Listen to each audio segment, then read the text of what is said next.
Hello বন্ধুরা, আশা করি সবাই ভালো আছেন। আরব আমিরাতে সকল ধরনের ভিসা বন্ধ করলো বাংলাদেশিদের জন্য।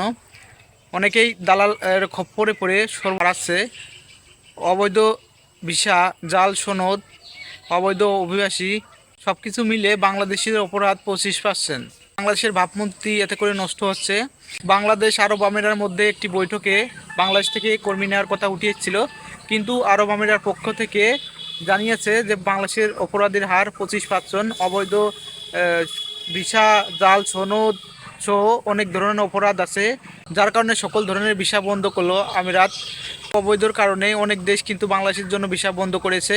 মালয়েশিয়া কুলিং ভিসার খোলার কথা থাকলেও এখন পর্যন্ত খোলেনি। কারণ অনেক দেশ আছে কর্মী নেওয়ার কথা বলেছে, কিন্তু শুধু অপরাধ, অবৈধ জাল দলিল সনদ তৈরি করার অপরাধ, এরকম অনেক অপরাধ আছে, যার কারণে কিন্তু তারা কর্মী নিতে চাচ্ছে না, বাংলাদেশ থেকে কোনো আগ্রহ দেখাচ্ছে না।